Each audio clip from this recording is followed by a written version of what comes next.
अब तो उनका विश्वास भी कमजोर होने लगा था कि प्रभु श्री राम मुझे लेने आएंगे।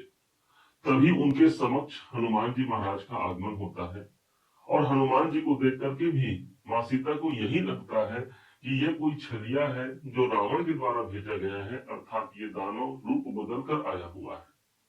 तभी हनुमान जी महाराज कहते हैं कि हे माँ, मुझे श्री राम ने भेजा है। राम दूत मैं मातु जानकी, सत्य शपथ करुणा निधान की।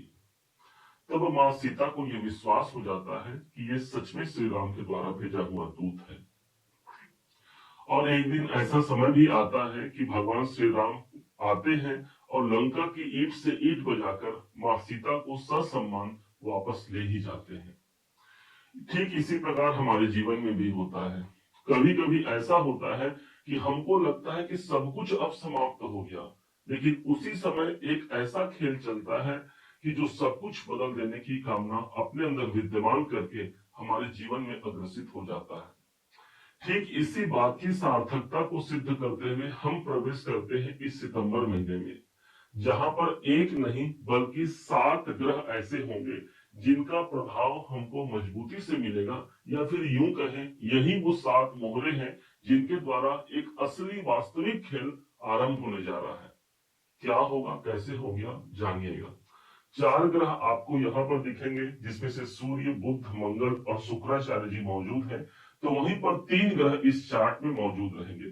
कैसे यही सितंबर एक बड़े खेल की तैयारी कर रहा है, इसको आप जानिएगा। सूर्य और बुध का एक योग चल रहा है इस समय पर धनु राशि के ठीक भाग्य भाव पर। सूर्य अपने घर पर आए हैं। एक बात तो अच्छी बात हो गई कि उनको अपना साम्राज्य मिला, लेकिन वहां पर पहले से केतु देव विद्यमान थे जो कि सूर्य ग्रहण नाम का योग बना दिए। अर्थात भाग्य उन्नति का जो अवसर प्राप्त होते होते हो सकता है कि हम वहां पर रुक गए। अच्छी बात यह आती है कि 16 तारीख का डेट आता है, सूर्य और बुध दोनों ही ठीक नवम भाव केतु के स्थान को छोड़ करके प्रवेश कर जाते हैं हमारे दसम भाव पर। यहाँ पर सूर्य आ गए और बुध आ गए, और ये बुध आदित्य नाम का एक राजयोग मिल गया, और वो भी हमको केंद्र भाव पर, कैरियर के भाव पर। इसलिए कैरियर के हिसाब से एक अनुकूल वातावरण, एक अनुकूल परिस्थिति हमको प्राप्त होने जा रहा है 16 सितंबर से। सूर्य को हम गवर्नमेंट कहते हैं, तो जो लोग गवर्नमेंट से जुड़े हुए काम कर रहे हैं उनके लिए प्लस पॉइंट हो गया। या फिर आप गवर्नमेंट से जुड़ करके कोई काम करने चाह रहे हैं, या फिर सरकारी नौकरी से जुड़ने जा रहे हैं, या फिर राजनीति में आप काम करते हैं, तो सूर्य आपको दसम भाव पर ही मिल गया। आप कोई भी कार्य कर रहे हो, सूर्य के पास वो पोजीशन है ना कि जो पोजीशन तक, क्योंकि किंग है सूर्य। अब राजा जब हमारे कैरियर के घर पर आएगा, अर्थात कर्म क्षेत्र पर भी वही राजा का पद, वही शासन का पद हमको प्राप्त होना है। सूर्य हमारे दसम भाव पर उपस्थित रहेगा। सूर्य और बुध को हमने जाना। अब आइए चलते हैं अगले ग्रह मंगल की ओर।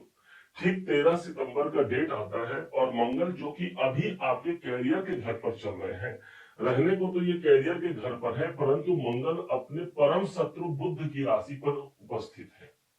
अब यहाँ 13 सितंबर को यही मंगल एक घर आगे प्रवेश होकर के हमको मिल जाएंगे 11वें घर पर। मंगल का 11वें घर पर जाना एक अनुकूल योग होगा। कम से कम शत्रु की राशि को छोड़ करके सम शुक्र की राशि पर प्रवेश करेंगे।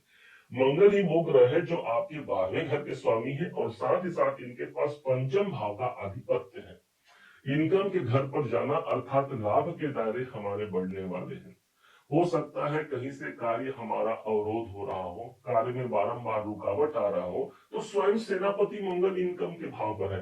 अर्थात लाभ प्राप्ति के लिए, अपनी इच्छाओं की पूर्ति के लिए एक सेनापति की भांति हम काम करते हैं, और उस मुकाम तक पहुंच जाते हैं जहां तक हमको पहुंचना है, क्योंकि मंगल ही वो ग्रह है जो हमारा ऊर्जा है, हमारा साहस है। यहां से ठीक इनकी 5वीं दृष्टि पड़ती है पंचम भाव पर। मतलब संतान से जुड़े हुए कार्य, शेयर मार्केट से जुड़े हुए कार्य, इस समय पर माइंड हमारा क्रिएटिव होता है, और नए सोच को लेकर के हम अपने जीवन पर आगे बढ़ते हैं। अगला परिवर्तन होता है जो चौथे मोहरे के रूप में आएंगे, वो है शुक्राचार्य। शुक्र की स्थिति इस समय पर अष्टम भाव पर शुक्र है। 8वां घर वो स्थान जो रुकावट और बाधा का स्थान है।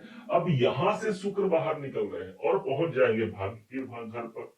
अर्थात जो हमारा धन या फिर हमारी प्रसन्नता जो रुकावट के स्थान पर है, वो अब मुक्त हो रहा है।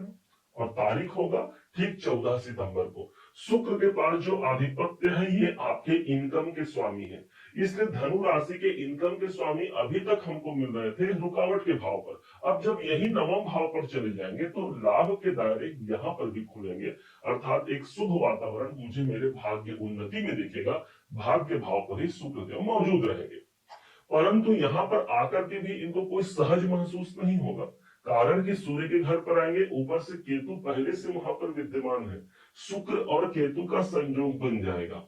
इस योग को कहेंगे शुक्र और केतु जब एक संग हमको नवम भाव पर मिल जाए, हाँ ये हो सकता है कि कुछ बाधाएं अभी भी हमारे जीवन पर व्याप्त रहेंगी, लेकिन वो बाधाएं हमको टेम्पररी प्राप्त होंगी, अंततः इनकम के रूप में जरूर प्राप्त होगा। केतु हमारा ब्रेकर है, रुकावट है, तो वहीं पर शुक्र कहता है मैं आपकी धन और संपत्ति हूं। तो कुछ ब्रेकर के पश्चात हमको वो फल प्राप्त हो सकता है जो हम धन लाभ या कोई अन्य इनकम को प्राप्त करना चाहते हैं। ऊपर से देखिएगा तो मंगल ऑलरेडी इनकम के भाव पर है, ओवरऑल देखा जाए तो एक संतुलन यहाँ पर बन पाएगा जहां पर हम अपनी कामनाओं को पूरा कर पाते हैं। कर्म के दृष्टिकोण से, कैरियर के दृष्टिकोण से एक अनुकूल वातावरण कायम होगा। अब मुख्य पॉइंट पर आते हैं, 3 ग्रह जो आपको हमने बताया था कि इस चार्ट में आपको दिखेंगे। सबसे पहले धनु राशि के निकटतम जो ग्रह बनते हैं, क्योंकि आपके तीसरे घर पर राहु देव मौजूद है। राहु के लिए जब भी कहा गया है कि इनका प्लेसमेंट गोचर में तीसरे, छठे, 10वें और 11वें घर पर होता है, इसे गोचर में एक शुभ गोचर माना जाता है राहु के लिए। अब यही राहु तीसरे घर पर मिला। राहु का ये साम्राज्य है, हर 18 महीने में एक एक राशि को ये पार करते हुए 18 साल में ये पुनः फिर से आपके पराक्रम के घर पर आए हैं। राहु अभी अभी 2 सितंबर का डेट आता है और ये राहु अपने मृत अवस्था से बाहर भी निकल गए, अर्थात जो जो जो मेरे भाग्य उन्नति में मुझे काम चाहिए, जो मुझे इच्छाओं की पूर्ति में काम चाहिए, जो मेरे कैरियर की बढ़ोतरी में चाहिए, वो सब इस राहु के पास मौजूद है।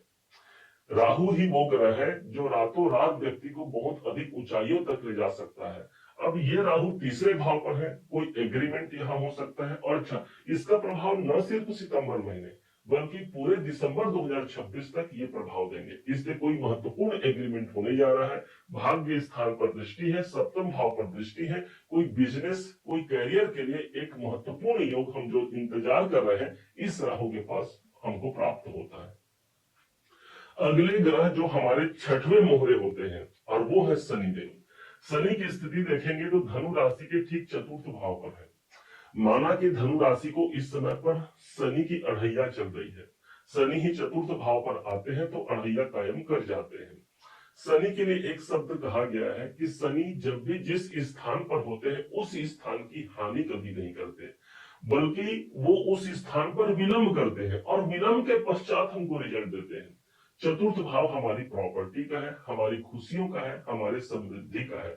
हो सकता है कि हमको ऐसा लगता हो कि इन सब में हमको कमी नजर आई या कुछ न कुछ न्यूनता नजर आई, भूलिएगा मत, शनि अपने ही कारक भाव कैरियर के भाव पर इनकी 7वीं दृष्टि पड़ रही है, इसलिए कर्म क्षेत्र पर यही शनि की अढ़ैया एक बड़ा वरदान साबित होगा। कहते हैं ना, हम हमेशा कहते हैं प्रत्येक अभिशाप एक दिन वरदान के रूप में कायम होती है, और यही है शनि का प्रभाव। यही एक अभिशाप जो हमको मिला हुआ है इस अढ़ैया में, यही एक बड़े कैरियर, बड़े मुकाम से हमको जोड़ जाता है। बस हमको धैर्य रखने की आवश्यकता है इस शनि के द्वारा। शनि ऑलरेडी अभी वक्री अवस्था पर चल रहे हैं, देखा जाए तो 5 महीने ये वक्री रहेंगे, 13 जुलाई से लेकर के 28 नवंबर तक ये वक्री रहेंगे। अब इस दरमियान देखा जाए तो जुलाई और अगस्त तो निकल गया, अब अक्टूबर और नवंबर को यदि लिया जाए तो बीच का महीना जो बचता है यही हमारे इस सितंबर का महीना है। मतलब जो इनको पुनर्मूल्यांकन करना था हमारे कर्मों का, वो सब शनिदेव ने कंप्लीट कर लिया। अब सितंबर ही वो महीना है जहां से ये अपना वास्तविक रिजल्ट देने चाहिए। अब आते हैं अंतिम ग्रह धनु राशि के अपने राशि के स्वामी देवगुरु बृहस्पति पर। बृहस्पति पर सभी को बड़ा आस होता है क्योंकि ये नैसर्गिक रूप से शुभ ग्रह होते हैं। इस समय पर ठीक ये चल रहे हैं 7वें घर पर, और इनकी जो 7वीं दृष्टि आ रही है वो स्वयं धनु राशि पर ही इनकी 7वीं दृष्टि मिल रही है। इसलिए हम कहेंगे ना कि इस केंद्र पर गुरु है, ऊपर से देव गुरु बृहस्पति पुनर्वसु नक्षत्र पर प्रवेश कर गए हैं, जो इनका स्वयं का नक्षत्र है। मतलब जहां जहां इनका प्रभाव जाएगा वो इस स्थान को स्ट्रेंथ मिल गया, मजबूती मिल गई। विवाह दाम्पत्य जीवन के लिए एक अनुकूल समय है। कोई विवाह की कामना को लिए हुए हैं, कामना पूर्ण हो सकती है। यहां से गुरु के पास जो दृष्टि है इनकम भाव पर, लाभ के दायरे बढ़ते हैं। इनकी दृष्टि, गुरु की दृष्टि स्वयं धनु राशि पर पड़ती है। कोई हेल्थ में प्रॉब्लम है उससे हम निजात पाते हैं। अनेक प्रकार के सौभाग्य की वृद्धि एक गुरुदेव के माध्यम से मिलती है और उसी की दृष्टि हमको स्वयं मिल रही है, अर्थात धनु राशि को मिल रही है। अब इस वीडियो को ज्यादा आगे नहीं बढ़ाते, इसको यहीं विराम देते हैं। उम्मीद है आप सबने इसे समझा, आप सबने इसे जाना है। यदि आपने इसे समझा है, जाना है, मेरे समझाने का प्रयास यदि आपको सार्थक लगा हो, मेरे समझाने का तरीका यदि आपको सार्थक लगा हो, तो हर बार की भांति इस बार भी अपना प्यार भरा लाइक और कमेंट करना कभी मत भूलिएगा। और हाँ, यदि अभी तक आपने चैनल को सब्सक्राइब नहीं किया है तो सब्सक्राइब जरूर कीजिएगा। पुनः एक बार फिर आप सभी का दिवस बहुत मंगलमय हो, इन्हीं शुभकामनाओं के साथ। जय श्री राम।